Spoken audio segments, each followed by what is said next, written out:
আসসালামু আলাইকুম। অন্য মঞ্চের আলাপচারিতায় আপনাদের সকলকে আমন্ত্রণ জানাচ্ছি। আজকের আলোচনায় আমাদের সঙ্গে আমন্ত্রিত অতিথি হিসেবে আছেন মানবতাবিরোধী অপরাধের অভিযোগে সাবেক ও বর্তমান সেনা কর্মকর্তাদের বিরুদ্ধে 8 অক্টোবর গ্রেপ্তারি পরোয়ানা জারি করে আন্তর্জাতিক অপরাধ ট্রাইব্যুনাল বা আইসিটি। এরপর থেকেই পক্ষে বিপক্ষে চলছিল আলোচনা সমালোচনা। নানা জল্পনা কল্পনার মধ্যে 11 অক্টোবর সেনা সদরের ব্রিফিং এ কথা বলেন adjutant general major general Mohammad Hakimuzzaman. তিনি জানান, দুটি মামলার 30 জন আসামির মধ্যে 25 জনই সেনাবাহিনীর বিভিন্ন পর্যায়ের সাবেক ও বর্তমান কর্মকর্তা। তাদের মধ্যে 9 জন অবসরপ্রাপ্ত, একজন এলপিআর এ গেছেন এবং কর্মরত আছেন 15 জন। কর্মরত এবং এলপিআর এ থাকা 15 কর্মকর্তাকে সেনা হেফাজতে নেওয়া হয়েছে। তাদের মধ্যে একজন মেজর জেনারেল, 7 জন ব্রিগেডিয়ার জেনারেল, একজন কর্নেল, 4 জন লেফটেন্যান্ট কর্নেল এবং একজন মেজর পদমর্যাদার। বাকি একজন অবসর প্রস্তুতিকালীন ছুটিতে আছেন। সেনা সদরের এই ব্রিফিং যেন জল্পনা কল্পনার আগুনে নতুন ঘি ফেলেছে। আইসিটি আইন সংশোধনের কারণে হেফাজতে থাকা সেনা কর্মকর্তারা এখনো চাকরিতে বহাল আছেন কিনা তা পরিষ্কার করা হয়নি ব্রিফিংয়ে। আবার এই কর্মকর্তাদের কোন প্রক্রিয়ায় বা কিভাবে ট্রাইব্যুনালে হস্তান্তর করা হবে অথবা আদৌ করা হবে কি না সেটিও এখনো অস্পষ্ট। সেনাবাহিনীর পক্ষ থেকে এই কর্মকর্তাদের বিচার সেনা আইনে করার গুঞ্জন রয়েছে। একাধিক সূত্র বলছে, সেনা সদরের পক্ষ থেকে দুটি বিষয়ে আপত্তি রয়েছে। প্রথমটি হলো, কেন হঠাৎ করে অভিযোগ দাখিলের 2 দিন আগে আইনটি সংশোধনের প্রজ্ঞাপন জারি করা হলো। দ্বিতীয়ত, বিষয়টি নিয়ে গুজব ছড়ানো সহ এতটা বিতর্ক তৈরি করা হলো কেন।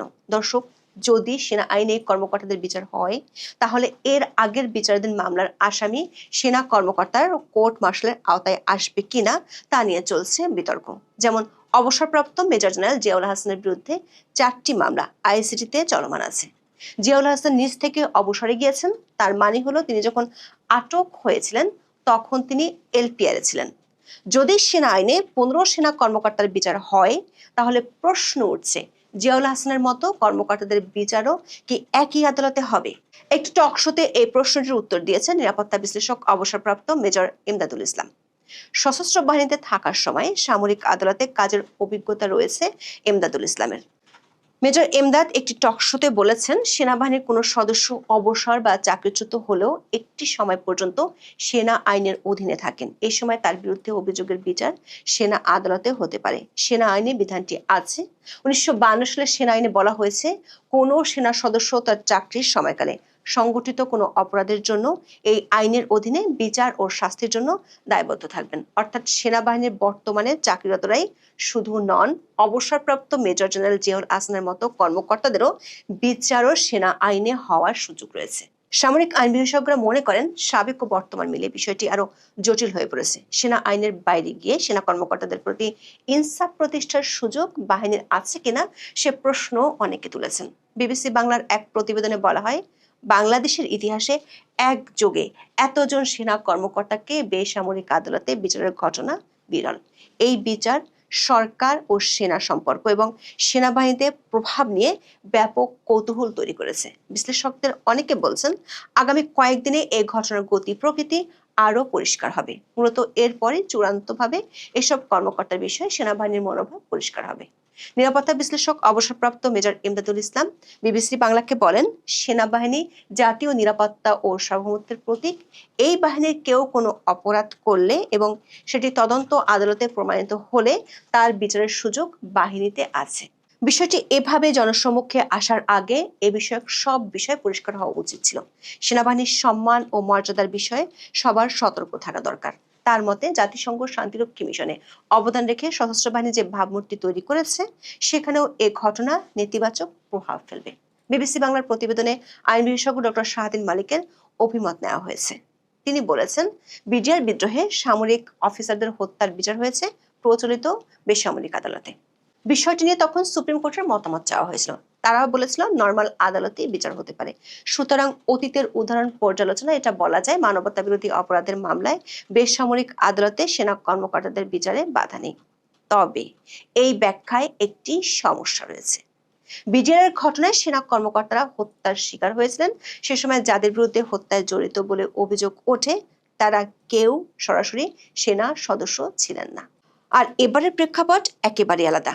এবার যাদের বিরুদ্ধে অভিযোগ তারা সরাসরি সেনাবাহিনীর সদস্য, ফলে তাদের বিচারে কোন আইন বেশি প্রযোজ্য তা নিয়ে বিতর্ক থেকেই যাচ্ছে। প্রেসিডেন্ট জিয়াউর রহমান হত্যার বিচার হয়েছিল সামরিক আদালতে। সে সময় এর বিরুদ্ধে উচ্চ আদালতে আবেদন করা হলেও তা নাকচ হয়ে যায়। উচ্চ আদালত জানিয়ে দেয় সেনা সদস্যদের বিরুদ্ধে বিচারের এখতিয়ার সামরিক আদালতের।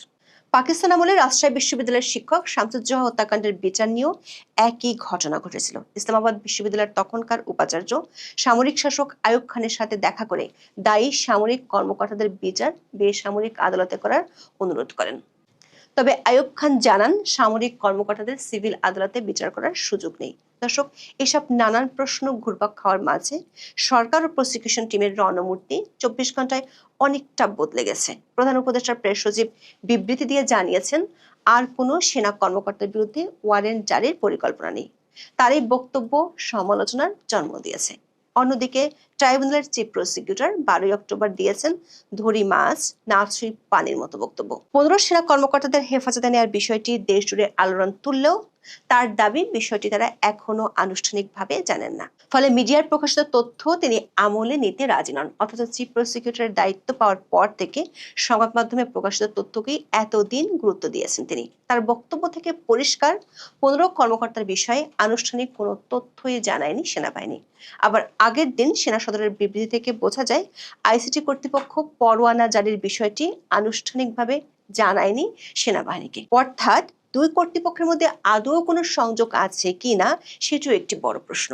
তাজুল ইসলাম 12 অক্টোবর সাংবাদিকদের প্রশ্ন জবাবে দাবি করেন সেনা সদর সংবাদ সম্মেলন করলেও বিষয়টি আনুষ্ঠানিকভাবে ট্রাইব্যুনালকে জানায়নি। ফলে 15 সেনা কর্মকর্তার বিষয়ে তিনি কোনো মন্তব্য করতে চান না। সেনাবাহিনীর হেফাজতে থাকা 15 সেনা কর্মকর্তার স্ট্যাটাস কি হবে সে বিষয়ে সরাসরি মন্তব্য করেননি তাজুল ইসলাম। ঘুরিয়ে পেঁচিয়ে বলেন আদালতে আনার জন্য যতটুকু সময় ব্যয় হবে সেটুকু ছাড়া 24 ঘন্টার মধ্যে আদালতে উপস্থিত করতে হবে। এটা হচ্ছে আইনের বিধান। তবে সামরিক আইন বিশেষজ্ঞরা বলছেন 15 সেনা কর্মকর্তাকে সেনা সদরে সংযুক্ত করা হয়েছে সেনা আইন অনুযায়ী। সেটি সেনা সদরের পক্ষ থেকে পরিষ্কার করে বলা হয়েছে। সেনা আইনের 74 ধারায় বলা আছে এ ধরনের সংযুক্তি বা হেফাজতে নেওয়া হলে সরকারি ছুটির দিন বাদে 48 ঘন্টা পর্যন্ত রাখা যায়। এই 48 ঘন্টার মধ্যে কোর্টের সামনে হাজির করতে হয়। এমন সব আইনি বিতর্কের মাঝে সেনা সূত্রে জানা গেছে আগামী 14 অক্টোবর বাংলাদেশের সেনাপ্রধান জেনারেল ওয়াকারুজ্জামানের সৌদি আরব সফরে যাওয়ার কথা ছিল। এই সফরটি ছিল 5 দিনের। সূত্রগুলো বলছে বর্তমান পরিস্থিতিতে সেনাপ্রধান তার এই সফর বাতিল করেছেন। এর আগে বিতর্ক এড়াতে দিল্লিতে অনুষ্ঠিতব্য জাতিসংঘ শান্তিরক্ষী মিশনে ভূমিকা রাখা দেশগুলোর সেনাপ্রধানদের সম্মেলনেও না যাওয়ার সিদ্ধান্ত নিয়েছিলেন তিনি। সেনাপ্রধান সফর বাতিল করলেও অধ্যাপক ইউনূস অবশ্য রোমে পৌঁছে গিয়েছেন। তিনি এমনই এক সফরে গিয়েছেন যেখানে রোম পৌঁছার পর তাকে রিসিভ করতে যে প্রোগ্রামে গিয়েছেন সেই প্রোগ্রামের আয়োজক ফুড অ্যান্ড এগ্রিকালচার অর্গানাইজেশন বা ফাওয়ের কোনো প্রতিনিধি কিংবা ইটালি সরকারের কেউই বিমানবন্দরেও যায়নি। গিয়েছিল বাংলাদেশের রাষ্ট্রদূত। দর্শক, সেনা কর্মকর্তাদের ঘটনাটি নিয়ে অধ্যাপক ইউনূস যাওয়ার আগেই ঘটে গেছে বেশ কয়েক প্রস্থ নাটকের মঞ্চন। দেশ এবং দেশের বাইরে থেকে একের পর এক ছড়ানো হচ্ছে গুজবের ডালপালা। এমনকি সেনা অভ্যুত্থানের গুজব ছড়িয়ে তা প্রতিহত করার ডাক দিয়ে ফেসবুকে হাস্যরসের খোরাক জোগাতে ব্যস্ত অনেকে। গুজবের বাড়াবাড়ি নিয়ে উদ্বেগ জানাচ্ছেন অনেক বিশ্লেষক। টাইমস অব বাংলাদেশের এক নিবন্ধে বলা হয় এই বিচারিক প্রক্রিয়াকে দলীয় এজেন্ডার সঙ্গে যুক্ত করা হলে তা ট্রাইব্যুনাল এবং সশস্ত্র বাহিনী উভয়েরই বিশ্বাসযোগ্যতায় নেতিবাচক প্রভাব ফেলতে পারে। এজন্য একে সম্পূর্ণভাবে একটি বিচারিক বিষয় হিসেবে বিবেচনা করা উচিত। কোনোভাবেই রাজনৈতিক ফায়দা লাভের জন্য এই মামলাগুলোকে ব্যবহার করা উচিত হবে না। নিবন্ধে আশঙ্কা প্রকাশ করে বলা হয় এই বিচার প্রক্রিয়াটি পক্ষপাত দুষ্ট হলে বা নিরপেক্ষতা হারালে প্রভাব হবে সুদূর প্রসারী। এতে জনসাধারণের আস্থা নষ্ট হবে এবং সামরিক বাহিনী সহ গুরুত্বপূর্ণ রাষ্ট্রীয় প্রতিষ্ঠানগুলোকে দুর্বল করে দেবে। এক্ষেত্রে বিশেষভাবে নজর রাখতে হবে যেন কোনোভাবেই সামরিক বাহিনীর সদস্যদের মনোবলে নেতিবাচক প্রভাব না পড়ে। দেশ জুড়ে এখন একটাই প্রশ্ন, ক্যান্টনমেন্টের ভেতরে কি হচ্ছে? আইসিটির গ্রেপ্তারি পরোয়ানা, তার ভিত্তিতে 15 সেনা কর্মকর্তাকে সেনা হেফাজতে নেওয়া হয়েছে, এটি আপনারা জানেন। তবে এখানে আছে বিচারিক প্রক্রিয়া নিয়ে কিছু বিতর্ক। এটি সেনা আইনে বিচার হবে নাকি ট্রাইব্যুনালে, এসব নিয়ে দ্বিধার সংশয় কিন্তু আছে। এক একজন এক এক কথা বলছেন। চিফ প্রসিকিউটর তার কথায় অনড়, এ কারণেই হয়তো সংশ্লিষ্ট সেনা কর্মকর্তাদের মনেও এক ধরনের অস্থিরতা। আদালতে হাজিরা দেওয়ার উপায় নিয়েও চলছে নানান আলোচনা। কেউ কেউ বলছেন আন্তর্জাতিক অপরাধ ট্রাইব্যুনালের ছায়া সেনানিবাসের অভ্যন্তরে ক্রমশ বিস্তৃত হচ্ছে। তার মানে কি? তার মানে কি খেলা আরো আছে? কিন্তু আমার মনে হচ্ছে যে যেমন পারছেন গল্প তৈরি করছেন, কারো কারো কাছে তা আবার বিশ্বাসযোগ্য হচ্ছে। অনেকেই প্রশ্ন করছেন, এই প্রক্রিয়ার শেষ কোথায়?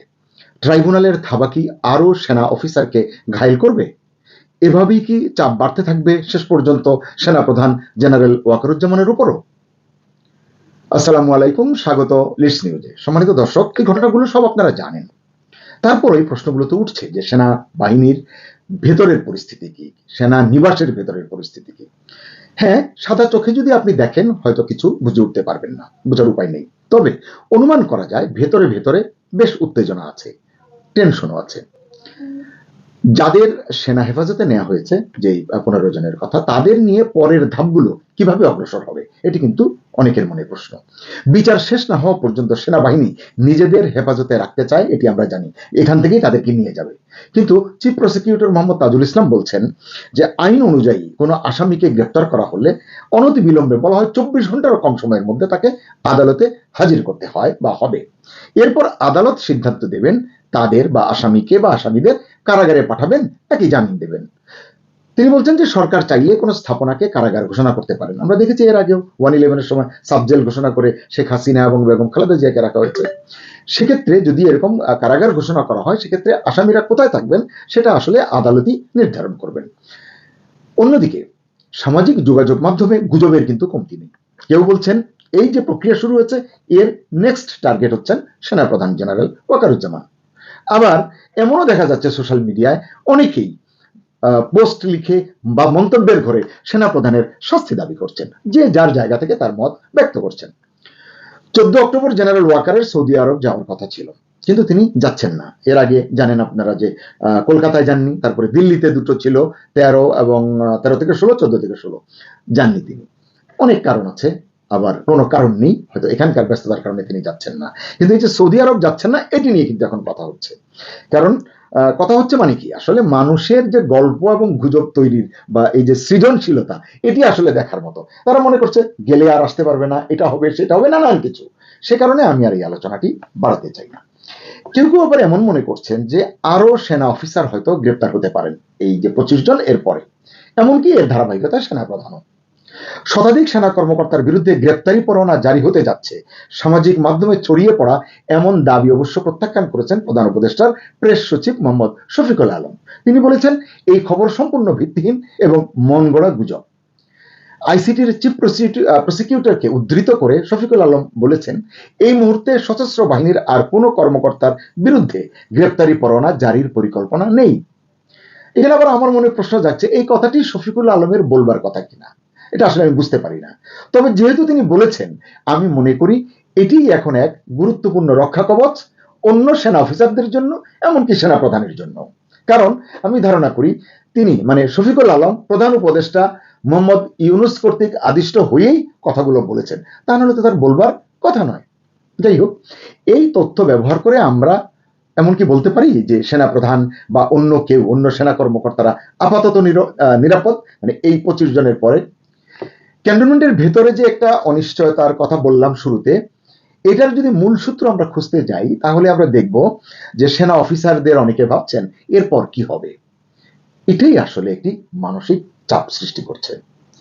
এ প্রসঙ্গে রাজনীতি বিশ্লেষক ডাক্তার জাহিদুর রহমান টকশোতে প্রচুর কথা বলেন। তিনি কিছু কথা বলেছেন। তিনি বলেছেন, ট্রাইব্যুনালের ছায়া শুধু আইনগত প্রক্রিয়ার কারণে তৈরি, তবে এটি কোনো ষড়যন্ত্র নয়, এবং সেনাবাহিনীর আতঙ্ক বাড়ছে মূলত গুজবের কারণে। ওই যে আমি বললাম, গুজবের কারণেই সবাই ভীত সন্ত্রস্ত। ডাক্তার জাহিদের মতে, দায়িত্বশীলভাবে তথ্য জানানো হলে গুজব নিজেই নিঃশব্দ হয়ে যাবে। এই কথাটি আমি খুব বিশ্বাস করি। যারা আমার কন্টেন্ট নিয়মিত দেখেন তারা জানবেন, এই গুজব গুঞ্জনের বিরুদ্ধে সরকার যেন সতর্ক এবং সচেতন থাকে এবং তথ্যের অবাধ প্রবাহ নিশ্চিত করে, এটি কিন্তু আমি সবসময় বলতে চেষ্টা করি। ক্যান্টনমেন্টে এবং দেশের অনেক মানুষের মনে যে অস্থিরতা, এই যে টেনশন, এর মূল কারণ এই যে গুজব, সামাজিক মিডিয়ার চর্চা, মানে লাগামহীন চর্চা, এবং যাদের নামে গ্রেপ্তারি পরোয়ানা জারি করা হয়েছে তাদের বিচার প্রক্রিয়া নিয়ে নানান আলোচনা এবং বিতর্ক। অস্বীকার করার উপায় নেই যে বাংলাদেশের ইতিহাসে একযোগে এতজন সেনা কর্মকর্তাকে বেসামরিক আদালতে বিচারের মুখোমুখি করা হয়েছে। এ কারণেই সরকার এবং সেনা এই দুইয়ের সম্পর্ক এবং সেনাবাহিনীতে এর প্রভাব কেমন হবে এটি নিয়ে কিন্তু যথেষ্ট কৌতূহল তৈরি হয়ে গেছে। বিশ্লেষকদের কেউ কেউ বলছেন আগামী কয়েকদিনে, মানে কিছুদিনের মধ্যেই এই ঘটনার গতি প্রকৃতি আরো পরিষ্কার হবে। মূলত এরপরই চূড়ান্তভাবে এসব কর্মকর্তার বিষয়ে সেনাবাহিনীর মনোভাবও পরিষ্কার হবে। তবে একথা ঠিক, ঘটনাটি যেভাবে জনসমক্ষে এসেছে বা আসছে তাতে প্রতিষ্ঠান হিসেবে সেনাবাহিনীর সম্মান ক্ষুণ্ণ হয়েছে বা হচ্ছে, যার নেতিবাচক প্রভাব আন্তর্জাতিক পর্যায়েও পড়তে পারে। আন্তর্জাতিক পর্যায়ে বলতে জাতিসংঘ শান্তিরক্ষী মিশনে নেতিবাচক প্রভাব পড়তেও পারে, এই ঘটনাটি ফেলতে পারে। আবার কেউ কেউ বলছেন মানবতা বিরোধী অপরাধের বিচার প্রক্রিয়া সম্পর্কে আন্তর্জাতিক সম্প্রদায় অভিহিত। 5 আগস্টের পরের অনেক ঘটনা প্রবাহ তারা জানে, তাই এই ঘটনায় সেনাবাহিনীর কোনো ক্ষতি হবে না। জানি না, এটি নিয়ে চূড়ান্ত রায় তো দেওয়া সম্ভব না। অভিযুক্ত সেনা কর্মকর্তারা কি সেনা হেফাজতে থাকবেন নাকি অন্য আসামিদের মতোই তাদের বিবেচনা করা হবে, এই নিয়ে বিতর্ক একটু আগে বললাম, এটি নিয়ে আলোচনা আছে। এটি নিয়ে চিফ প্রসিকিউটর মোহাম্মদ তাজুল ইসলাম বলেছেন আইনের সাধারণ বিধান হচ্ছে আসামি গ্রেফতারে 24 ঘন্টার মধ্যে যে আদালতে হাজির করতে হয়, এরপর আদালত সিদ্ধান্ত নেবেন আসামিরা কোথায় থাকবেন, জামিন দিবেন কি দিবেন না, এগুলো আসলে বিবেচনায় রাখা দরকার, তাহলে আমাদের মন্তব্য করতে সুবিধা। এরপর থেকেই সেনা কর্মকর্তাদের বেসামরিক আদালতে বিচারের ইস্যুতে পক্ষে বিপক্ষে প্রচার প্রচারণা, আলোচনা এবং বিতর্ক কিন্তু চলছে। নিরাপত্তা বিশ্লেষকদের কেউ কেউ বলছেন সামরিক আইনেই যে কোনো ধরনের অপরাধের বিচারের সুযোগ রয়েছে এই ঘটনায়। তবে বিষয়টি যেভাবে জনসমক্ষে আনা হয়েছে তা সামরিক বাহিনীর মর্যাদা ও সম্মানের সাথে যায়নি বলে তারা মনে করেন। আবার অন্য এক নিরাপত্তা বিশ্লেষক বলছেন এই ঘটনায় সেনাবাহিনীকে নিয়ে কোনো প্রশ্ন উঠবে না, বরং মানবতা বিরোধী অপরাধের যে অভিযোগ, এই অভিযোগের যে বিচার এটিতে সেনাবাহিনী সহযোগিতা করছে, এই জন্য সেনাবাহিনী প্রশংসিত হবে। সুপ্রিম কোর্টের জ্যেষ্ঠ আইনজীবী জ্যোতির্ময় বড়ুয়া সম্প্রতি একটি মন্তব্য করেছেন। তিনি বলেছেন পেশাগত কাজের সময় সেনাবাহিনীর কোনো সদস্য কোনো অপরাধ করলে তা সামরিক আইনে বিচার হবে, এটি স্বতঃসিদ্ধ নিয়ম, সেনা আইনের নিয়ম। কিন্তু যদি সাধারণ জনগণের বিরুদ্ধে তারা কোনো অপরাধ করেন তখন তার বিচার সাধারণ আদালতে হতে কোনো বাধা নেই। এখন আপনারা হিসাবটা মিলিয়ে নিন, কারণ ইতিপূর্বে এ ধরনের বিচারের একাধিক নজির কিন্তু আমাদের দেশে রয়েছে। আপনাদের নিশ্চয় মনে আছে নারায়ণগঞ্জের যে আলোচিত 7 খুন 7 মার্ডার, সেটির ঘটনায় জড়িত সেনা কর্মকর্তাদের বিচার সাধারণ আদালতেই কিন্তু হয়েছে। বিডিআর বিদ্রোহের ঘটনায় সেনা কর্মকর্তাদের হত্যার বিচারও বেসামরিক আদালতে হয়েছে। আবারও জাহিদুর রহমানের কথাটা একটু বলি। জাহিদুর রহমান বলেছেন এই যে ইস্যুটি, এটিকে আসলে সকলে মিলে এখন রাজনৈতিকভাবে ব্যবহার করছেন। এ কারণেই সেনাবাহিনীর ভেতরে বিভ্রান্তি তৈরি হচ্ছে, এটি চেষ্টা করা হচ্ছে, সকলে মিলে হয়তো করছেন, না জেনে বা জেনে, যেভাবেই হোক। জাহিদ বলছেন পরিস্থিতিটি আইনগতভাবে জটিল এবং রাজনৈতিকভাবে সংবেদনশীল। এই অবস্থায় কিছু পক্ষ চায় সেনাবাহিনী এবং সরকারের মধ্যে অবিশ্বাস তৈরি হোক। সম্ভবত এ কারণেই অনেকে প্রশ্ন করেছেন, আমার কাছেও অনেকে জানতে চেয়েছেন এরপর কি সেনাপ্রধান টার্গেট, এরপরের টার্গেট কে আসলে, এটা তারা জানতে চাইছেন। কিন্তু এর সঠিক উত্তর তো আমি দিতে পারবো না। তবে আমার কেন যেন মনে হয় উদ্দেশ্য প্রণোদিত নানান মন্তব্য এবং আজগুবি তথ্য ছড়ানোর উদ্দেশ্য হলো সরকারের সঙ্গে সেনাবাহিনীর একটি বিরোধ সৃষ্টি করা, কিংবা সেনাবাহিনীতে বিভাজন সৃষ্টি করা, ফাটল তৈরি করা, সেনাবাহিনীকে জনগণের মুখোমুখি দাঁড় করানো, মানে একটা কমন প্রতিপক্ষ এভাবে তৈরি করা, সর্বোপরি দেশকে অস্থিতিশীল করে তোলা। এখানটাতেই আসলে আমাদের সকলকে সতর্ক থাকতে হবে, সচেতন থাকতে হবে। আমি এটি সকলের প্রতি এই অনুরোধ রাখি। শেষ করার আগে প্রশ্ন করতে চাই, সেনাবাহিনী কি নিজের ভেতরের অনিশ্চয়তা কাটিয়ে উঠতে পারবে, নাকি গুজবের ছায়া আরো দীর্ঘ হবে?